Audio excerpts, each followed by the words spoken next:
Yes. Good morning mga kasama. Nandito na naman si Kuya Goods nagbabalik. At syempre kung di ka pa nakasubscribe, mag-subscribe ka na at hit mo na rin yung bell para lagi kang updated sa ating mga video. Sa umaga, pasadahan natin itong mga balita. Pero bago tayo magsimula sa ating talakayan at reaksyon, likes and share, samahan mo na subscribe. All goods na po tayo dyan. At doon sa mga magpapa-shoutout, abangan nyo sa dulo, baka kasama na kayo. Mag-comment lang po kayo. At huwag nyo kalimutan, andyan lang yung join button kung gusto nyong makasali sa ating komunidad. Hay nako, bank record pa rin ang tinatalakay ng mga ungas. Gusto talaga nila mahawakan at isa publiko. Hindi kayo aabante. Bank Secrecy Law, meron ho tayo niyan. Wala ho kayong karapatan na buksan sa publiko ang bank account ni BP Sara. Mapapahiya kayo. Oo, pero bago natin simulan, ito muna ang isang paliwanag. Ano ba talaga ang mangyayari just in case ma-impeach si BP Sara? So, nagtatanong ang taong bayan kung ano ba ang pwedeng mangyari. Dalawa lang naman eh. Ma-impeach, di ma-impeach. Makatakbo ulit at hindi na makatakbo. Si BP Sara, pwede bang tumakbo si BP Sara pag ma-impeach si BP Sara sa Senado? May mga kasagutan dyan at papaliwanag yan ni Atty. Haro Roque at meron ding explanation dyan. Oo. Ano ba ang pwedeng mangyari? Maikling sagot, depende sa magiging hatol ng Senado. Aabante ba sa Senado? Parang ang mangyayari dito, hindi na. Kasi sa April 14, doon pa lang malalaman kung mabubuo yung article of impeachment. Paano yung iba ayaw na pumirma? Anong mangyayari dyan? Diba? Sa ilalim ng saligang batas ng Republika ng Pilipinas, kapag na-impeach ang isang opisyal tulad ni Vice President Sara Duterte, dalawang posibleng mangyari. Ano daw? Kung makonvict guilty sa Senado, pwedeng tanggalin siya sa pwesto. Ano pa? At maaari patawan ng disqualification kung ito ay makonvict. Dalawang pwedeng mangyari, sabi dito. Hindi na pwedeng tumakbo sa anumang posisyon sa gobyerno. Oo. Kaso, yung pangalawang sagot dito, kung makonvict pero walang disqualification, yun ang sinasabi natin. Kung makonvict pero walang disqualification, pwede pala yun. Matatanggal si BP Sara sa pwesto, pero pwede pa rin siya tumakbo sa pagkapangulo. Ano ang gusto nyo? Pero sa tingin natin, hindi na aabante itong impeachment ni BP Sara. Kasi sa sa April 14, gigil na yung mga ungas, humarap si BP Sara, pero wala silang makitang kaharap. Nauubusan na sila ng oras. Ubus na ang kanilang mga panahon para talakayin pa ang impeachment. Kaya kayo mga taga-kamara, kung kayo ay hirap na patinin si BP Sara at para gisahin lang, tigilan nyo na, ipasa nyo na sa plenary. At doon na magkakaalaman kung meron ba talagang, meron bang sinasabi nila, pag-aabuso sa batas, merong mga plunder, merong pandarambong, merong malversation, merong kung ano-ano. Ang dami niyong akusasyon. Kahit hindi kasama sa mga dapat ikaso, sinasama pa rin nila. Salin? Hahalungkatin ang salin? Ano yan? Gumawa kayo ng sarili niyong rules? Matagal na naging mayor si BP Sara, noong pang panahon, sinasama niyo pa rin sa investigasyon nyo? Kung makonvict, matatanggal siya bilang Vice President pero pwede pa rin siya tumakbo. Makonvict pero walang disqualification. Pwede tumakbo kung walang disqualification. Tandaan nyo hindi na pwede kung may kasamang disqualification. Pwede pa rin kung ma-acquit. Pwede pa pag na-acquit, pwede. Kaya si si Atty. Harry Roque, bibigyan tayo ng paliwanag, ano ba talaga, ang kanyang pananaw dito. Asan na ba yun? Eto na. Pwede pa bang tumakbo bilang presidente si VP Sara sakali at sakali lamang na siya ay matanggal sa pamamagitan ng impeachment bilang Vice President? Marami na po ako naririnig na nagsasabi na kapag natanggal daw si VP at na-convict sa Senado, ay hindi na raw siya makapagtatakbo. Ang dahilan po rito ay yung mga bigating krimen na po pwedeng gawin ng mga taong gobyerno ay merong kasamang parusa na perpetual disqualification from public office. Yun nga eh. Hindi po ito applicable or tugma pag ang isang tao gaya ng Vice President ay natanggal bilang Vice President sa pamamagitan ng impeachment. Ang dahilan po ay ang Revised Penal Code ang nagpapataw ng parusa ng perpetual disqualification for public office kapag ang isang taong gobyerno ay nakonvict sa krimen na nagpapataw ang parusa ang ating Revised Penal Code for crimes committed by public officers, yung anti-graft laws o yung plunder law. Pero pagdating po sa impeachment, wala pong batas na nagpapataw ng automatic na perpetual disqualification for public office. Oh. Ang nakasaad po sa ating saligang batas ay ang parusa ng isang impeachment court ay limitado lamang unang-una sa pagpapatanggal sa opisina, sa public office. Pangalawa, and disqualification from any public office from the Republic of the Philippines. Ibig sabihin, hindi po automatic na kapag ang isang impeachable officer gaya ni Vice President ay mapatunayan nagkasala, ang automatic na penalty ay pagtanggal sa kanyang posisyon pero hindi po automatic na magkakaroon ng perpetual disqualification from public office. Kita nyo, magandang paliwanag ito ha kasi marami naguguluhan. Pag na-impeach si Bibi Sara at nakakuha na ng 2/3 vote sa Senado, automatic ko nang disqualified. Hindi. Ito nga yung magandang paliwanag dito eh. Hinimay-himay ni Atty. Harry Roque kung ano yung mga bagay-bagay na pwede mangyari. Ano ba ang mangyayari kung sakali? Pinaliwanag na rin natin. Pag siya ay na-convict at walang disqualification, pwede siyang tumakbo. Pag siya naman ay na-convict at may disqualification, hindi na siya pwedeng tumakbo. Pero, marami pang Duterte. Tandaan nyo. Kailan magkakaroon ng perpetual disqualification from public office? Ito po ay kapag ang desisyon ng Senado ay magpapataw ng karagdagang parusa na disqualification from public office. Hindi po yan automatic. Ang ibig sabihin, kinakailangan magbutuhan muli ang mga senador para dun sa karagdagang parusa na disqualification from public office. Okay. Now, sabi po ng saligang batas, bago mapatunayan o bago mapatanggal ang isang impeachable officer, dapat bumoto ang 2/3 ng Senado. Ang 2/3 po ng Senado, dahil 24 sila, ay 16.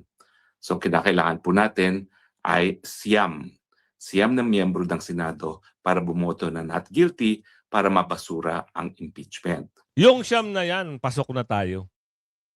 Pasok na tayo. Senator Robin, Senator Bato. Hindi porket wala si Senator Bato, hindi na siya pwedeng bumoto. Tandaan nyo. Hindi pa siya tanggal sa pagka-Senado, pwede pang bumoto si Senador Bato. Nakadalawa na tayo tandaan nyo. Si Manga, 3. Si Bongo, 4. Alan, 5. Villanueva, 2 Estrada, 8. Sino pa? Sino pa ba pwedeng may pasok? Ay, alam naman natin. Siyempre, hindi naman pababayaan ni Ate Loren yung anak niya. Sabihin na natin. Pero hindi pa rin tayo sigurado. Siyam. Sino pa ba? Ay, yung kapatid ni Alan, siyempre, hindi naman sabihin niya na, siyempre, magkapatid pa rin yan eh. 10. Wala na. Acquit na ang mangyayari dito. Ulitin natin ang sinabi ni Atty. Harry Roque. ng Senado para bumoto na not guilty para mapasura ang impeachment. Siyam lang. Now, dahil hindi po automatic ang Ulit. ay siyam Siyam lang. na miyembro ng Senado para bumoto na not guilty para mapasura ang impeachment. Alright, tapos na ang kaso. Ito ang magandang paliwanag. Siyam lang pala. Kung haharap, ito ang magandang question din to. Kung haharap sa impeachment si VP Sara, may ilang legal at political na hakbang na pwede niyang gawin. Ganito ang mga pangunahing gagawin niya. Siyempre, andyan na yung depensa. Legal defense sa Senado. Kailangan niya mapatunayan yung lahat ng aligasyon sa kanya, lahat ng pinupukol sa kanya, puro chismis lang. Halata naman na puro chismis lang eh. Diba? May hina yung mga akusasyon sa kanya. Biruin mo, pati mga kumukuha ng ebidensya na nasa oblo. Maghahain siya ng mga formal answer. Andyan yung legal team niya. Magpapakita siya ng mga ebidensya at testigo. Andyan din yung mga legal team niya. Maaring i-challenge sa ebidensya ng prosecution. At kailangan din ng 2/3 vote para ma-convict. Hindi nga makakonvict, ma-acquit na ito. Kung ma-acquit, mapapawalang sala siya sa pesto. Pag question sa Korte Suprema, pwede siyang dumulog sa Korte Suprema o kagaya ng ginagawa ng mga magaling na abogado. Meron silang TRO na kailangan nilang ipatigil itong ginagawa kay VP Sara na ma-impeach. Wala silang tigil sa impeachment, no? Siyempre, nalalapit na yung 2028 election eh. Siyam lang pala. Tuloy, attorney. Now, dahil hindi po automatic ang disqualification from public office, kailan mapapataw ang karagdagang parusa ng disqualification from public office? Dapat po bumoto ang Senado na magpataw ng karagdagang parusa. Ang tanong, ilang miyembro ng Senado ang dapat 2/3. bumoto para magpataw ng karagdagang parusa ng disqualification from public office? Ang sagot, hindi po nakasaad sa saligang batas. Yun! Pero kung babasahin niyo po ang probisyon ng impeachment sa ating 1987 Constitution, mukhang kinakailangan din ng 2/3 vote na requirement para ang isang impeachable officer ay matanggal sa kanyang posisyon. Pero kung titignan naman natin ang tradisyon ng Amerika kung saan hiniram natin ang provision ng impeachment, yung pangalawang boto kung magkakaroon ng perpetual disqualification for public office ay kinakailangan lamang ng majority vote. Yan po ang patakaran o siste sa Amerika. Hindi po natin alam kung ganyan din ang magiging desisyon ng Senate sitting as an impeachment court. Sa Senate naman, medyo hindi na tayo nangangamba dito. Pero sa Kamara, since sila ay nagsasaliksik lang ng kanilang batas o gumagawa ng sariling batas para lang mapahiya si VP Sara,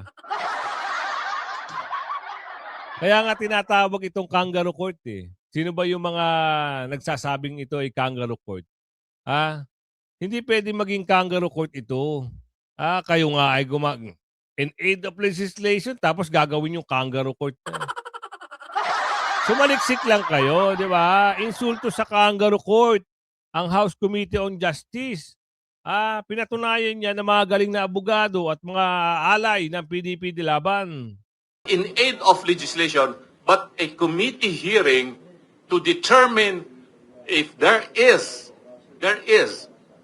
not just a mere probable cause, but if there are evidence that would warrant the findings of the Committee on Justice to go up to the plenary and for the plenary to decide and then transmit the matter to the Senate. Ganun. Yun ang dapat gagawin. Problema, pinipilit nilang paharapin si VP Sara. Lalo-lalo niya si Tabingi. Gustong-gusto niya na pumunta si VP Sara at anong tawag doon? Balasahin nila. Hindi ho kahit anong pilit nyo dahil hindi required. Hindi mandato, hindi mandatory umatin. kung kayo ay kumukuha na ng publicity para ma-expose ang inyong mga kagaguhan, mga kalokohan, itong mga kamera na gusto ma-impeach si BP Sara, mapapayaho kayo. Wala ho kayo mahihikayat, mga unggoy, na makikinig sa inyo. Dahil sinabi na nga na mga galing na, kahit nga yan mga abogado sa kamera, alam yan Hindi mo marirequired, hindi mo mapapapilit na umatin yan dahil hindi sila saklaw sa saligang batas na kailangan silang umatin. Andiyan ang mga defensive ni BP Sara. Kayo naman, Lang kasimple yung impeachment proceedings. Oh. They are trying to complicate things in a way, katulad sinabi ni Attorney Paras, ni Congressman Jing, because sabi nila, Sarsuela ito. Tama. Sabi ni Attorney Topacio, kangaroo court. No, don't use kangaroo court. That's going to be an insult with a beautiful kangaroo. I love kangaroo. I've been to Australia many times and they are so beautiful. So don't don't compare the Committee on Justice as a kangaroo court. It's an insult to the kangaroo. Naintindihan niya. Don't mean the Committee on Justice use sa kangaroo court kasi may insulto ang mga kangaroo. Kasi beautiful daw ang kangaroo sa Australia. Tama nga naman. Hindi, ano lang yun, kidding aside lang yun. Pero marami na rin kasi nagsasabi na itong Committee on Justice talagang wala. Wala kang mapupulot na aral. Wala kang makukuhang matinong mga sagot. Lahat pumupukol kay BP Sara. Yan sila Wala silang tigil sa kababanat. Mula noon hanggang ngayon, nagsama-sama sila. Andyan yung taga-bundok, andyan yung mga taga-kalsada, paikot-ikot lang yan. Andyan yung mga pilingerang tumakbo ng pagkasenador. Andyan yung mga teacher kuno. Teacher daw siya kuno Kilala niyo ba yon yung Castro? Andyan sila. Pati ito yung tabingi. Andyan din sila yung nasa Committee on Justice. Si Kokey. Di ba? Totoo? Huwag kayong masasaktan pag kayo tinawag ng taong bayan ng mga durobo. Bakit? Hindi ba kayo maging durobo? Ayaw nyo pa tumigil mula noon hanggang ngayon. Maleta pa rin. Oo. Kasi kung kayo kontrabaho ang hanap nyo, magsilbi sa bayan, hindi kayo gagawa ng ganyan Pinapatunayan nyo lang talaga nagalit na galit kayo kay BP Sara, asar na asar kayo kay BP Sara kasi pag umupo si BP Sara, walang pagnanakaw na mangyayari dyan sa kamera. Totoo, di ba? Tatay Digong nga, hindi kayo nakaporma kay Tatay Digong yung mga pangarap nila magnakaw noon, hindi umubra. Ginawa nila sa panahon ngayon dahil yung leader nila, durobo. Master of the master ng pagkadurobo. Nangungutang lang pala. Nanakawin lang din pala. Saan ka pa? Ubos ang paldo. Sila lang ang pumaldo, Tuloy. Or even, sinabi, muro-muro lang. No. Don't use again that muro. It's an insult to our Muslim brothers and sisters. Hindi pwede. Ang ginagawa nila doon sa House of Representatives, purely politika. Tama. They would want to put the Vice President in a bad light in the eyes of the public because she is the most trusted, popular public official of the land now, despite all their efforts to destroy her for the past 2 years. Hindi nila mapababa yan ang kanyang trust rating. And, if you read the decisions of the Supreme Court, the 2025 decision, the motion for reconsideration of 2026, klaro, sinabi ng Supreme Court, this impeachment is not only political, it is also legal process. And when you talk of legal process, the main basis of looking at the legality or illegality of the proceeding is what the Constitution provides, because the Constitution is the supreme law of the land. It is the fundamental law of the land. So anything that is contrary to Article 11 in relation to the Bill of Rights, is unconstitutional, therefore it is illegal. And what they are doing right now, it is illegal. Din sa taong bayan. Tama, yan ang ginagawa nila eh. Ha? Puro walang katuturan. Kaya nga sinabi, unconstitutional. Nabubulol na ako. Hindi pala pwedeng mabilisin. Unconstitutional. O, yun. O, pakinggan natin ang, pahayag ni Attorney Bondok dito. Pasadahan natin. Educate yourselves. Yan. Every time, pinipilit po ang rules of court o kaya ang iba pang rules that is not applicable in strictissimi juris or juris, no? What will strictly apply only is the Constitution, Article 11 tsaka Article 3 Bill of Rights, no? Yan lang ang strict nating i-apply. Uulitin ko, pag nagmumukha ng criminal prosecution yan. Okay? In dubio pro reo. Pag nagmumukha ng trial, bawal na yan. Okay? Pag Yun sinabi ang naman nilang yun ang nakikita na natin dito sa sa Committee on Jumbotis. Jumbotis? Committee on Justice. Ito yung nakikita natin. Na talagang doon pa lang gusto na nilang ano tawag doon? Igipitin, no? Gusto na lang ikulong na nga eh. Wala kayong tigil. Mga ano kayo talaga. Oh, mapunta na naman tayo sa bank record. Ano naman ang kwento sa bank record? Oh, pwede ba ilabas? Hindi nga pwede ilabas eh. Bakit ang kukulit nyo? Ang titigas ng ulo nyo dito sa usapin ng may bank secrecy law.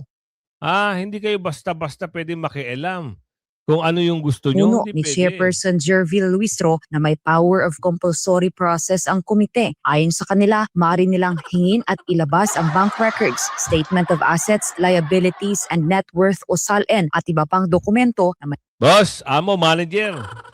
Tanging korte lang ho ang pwede magdesisyon sa mga bagay na yan. Huwag nyo namang papamukha sa taong bayan na kaya nyo lahat. Diba? Ano ba ang sabi? Sige nga, para magkaalaman tayo. Pwede bang ilabas ang SALN ng isang tao sa publiko? Tanong natin kasi mahirap yung ganyan eh. Porkit kayo nasa pwesto, kaya nyo nang ilabas? Ano sabi dito? Pwede ilabas pero limitado. Korte Suprema lang ang pwede. Pwede kung ito ay opisyal na nakuha sa tamang ahensya. Kayo ilalabas nyo agad-agaran? Kung may lehitimong request at dumaan sa proseso, hindi pwedeng basta gamitin sa paninira o harassment. Kita nyo na. Hindi pwede. Paano pa kayo makakakuha niyan? Gagamitin nyo nga yan labang kay BP Sara. Ano ba ginagawa nyo dyan? Di pa pangaharas? Hindi pwede kung SALN ay nakuha ng illegal. Yan na. Yan, wag nyong gagawin na kunin ng illegal at hindi kayo pinapayagan ng may-ari. Oo. Wag ganun. May mga personal na detalye na pwedeng i-redact. Kung yan ay mga wag nyo na ipilit ang gusto nyo. Hindi pwede yan. Tuloy. Kasi akala nila lahat ng bagay makukuha nila ng ganun-ganun na lang. may kaugnayan sa assets ni Vice President Sara Duterte. Sa podcast ng Talakayan ng Taong Bayan, nilinaw ni Marvy Valeros, manager ng isang Universal at Commercial Savings Bank, na hindi pa maaaring buksan ang accounts ng Vice Presidente. Kabilang dito ang accounts ng asawa nitong si Attorney Man Scarpio. Ayon sa kanya, nasa deliberation stage pa lamang ang impeachment process at wala pa anyang formal na impeachment trial. At this stage kasi of the impeachment, if I'm not mistaken, we're only on deliberating the impeachment, no? So wala pa tayo din sa proper impeachment trial. So without the proper impeachment trial, there's no reason to disclose the bank account. So hindi pa siya, wala pang impeachment court na na-form. Dahil dito sinabi niyang wala pang sapat na legal na basihan para ilabas ang bank records ng sinumang individual na iniuugnay sa kaso. Kung pipilitin anya na buksan ang mga bank accounts sa ganitong yugto, ito ay may tuturing na phishing expedition. Ibig sabihin, naghahanap lamang ng posibleng ebidensya kahit wala pang malinaw na basihan. Ipinaliwanag din ni Valeros na kung uutusan ng House Committee on Justice ang isang bangko sa pamamagitan ng subpoena na maglabas ng bank records ng walang sapat na legal basis, maaring managot sa batas ang bank officer na susunod dito. Ito ay dahil sa paglabag sa bank secrecy law. If the House Committee on Justice gives you a subpoena, you as a bank manager, will Without that, the impeachment, without the, just the House? yes, the bank officer will be criminally liable under the law.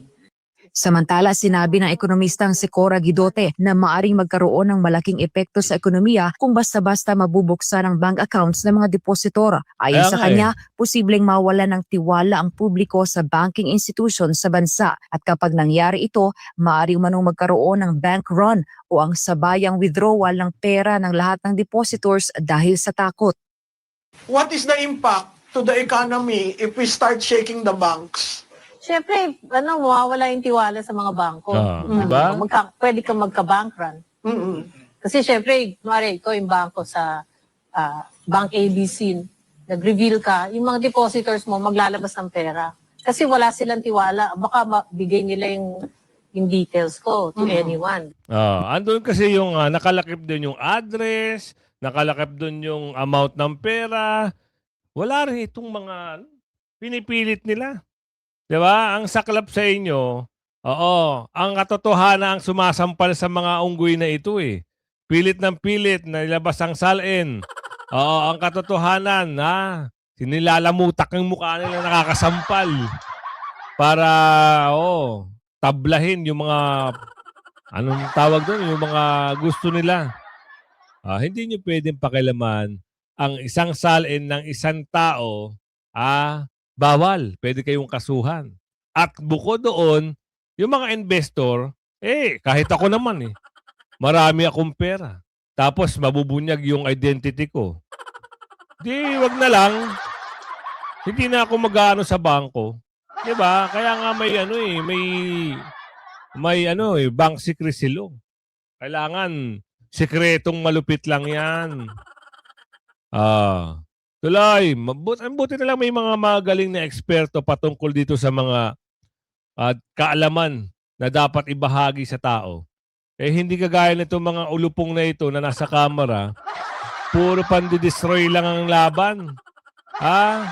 May mga banat na dapat daw ilabas na yung salin, dapat daw bago mag-SONA, si BP Sara, ma-impeach na. Lalo na sila yung masigasig yan, lalo na si Papay, lalo na yung mga chairman ng committee. Sila yung masigasig ngayon kasi yung mga dati na masigasig, talo na, napagtatalo na. Tuloy. Dagdag pa ni Guidote, ang bank secrecy ay nakabatay sa absolute confidentiality ng bank deposits. Maari lamang itong mabuksan kung may matibay at malinaw na legal na dahilan. Binalaan din niya na kung masisira ang tiwala ng banking system, maaari itong magdulot ng systemic risk. Kasi pag nawala yung tiwala sa mga bangko, magkaka-systemic risk ka. Daming issue. So economic, financial, banking, and then security. All facets of government and governance right now is affected. By just the impeachment of the Vice President And the Middle East and the crisis. Middle East crisis. Sa gitna ng mga isyu tulad ng impeachment ng Vice Presidente at mga krisis na kinakaharap ng bansa, sinabi ni Guidote na mahalagang mapanatili ang katatagan ng ekonomiya, kabilang dito ang banking system at tiwala ng mga investor sa Pilipinas. Para sa Diyos at Pilipinas, kong mahal Angel Pastor S. Menaini. Grabe, no? Ang lupit! Gusto nga pakilaman yung mga bagay-bagay na hindi naman nila saklaw.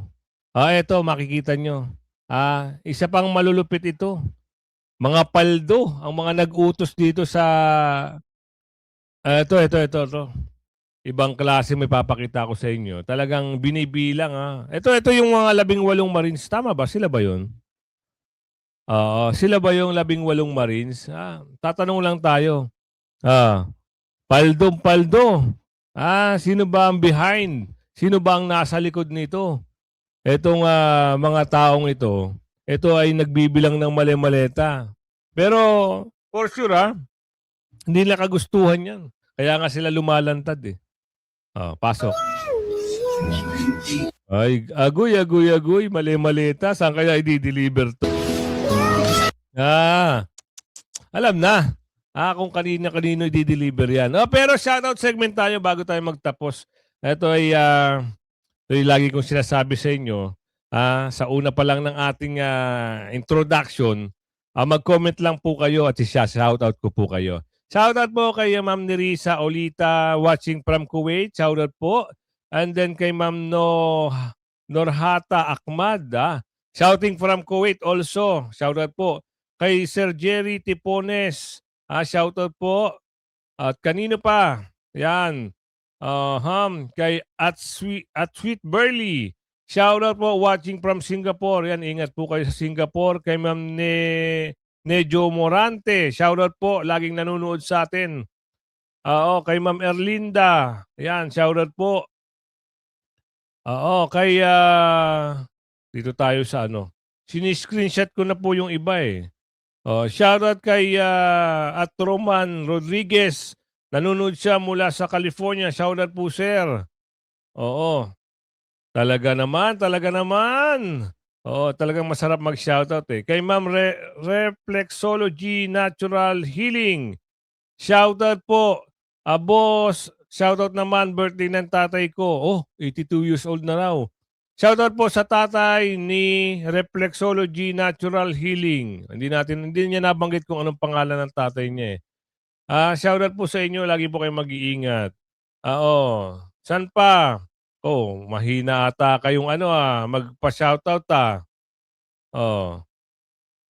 Sige, labas. Wala na ata. Mukhang nahihiya pa sila. Kung umabot ka sa video natin ito, huwag mo kalimutan mag-like, share, subscribe, at hit mo na rin yung bell para lagi kang may update na video. At inform ko lang kayo, araw-araw po tayo may upload videos, hindi po tayo nawawalan. Hanggang sa muli, bye-bye!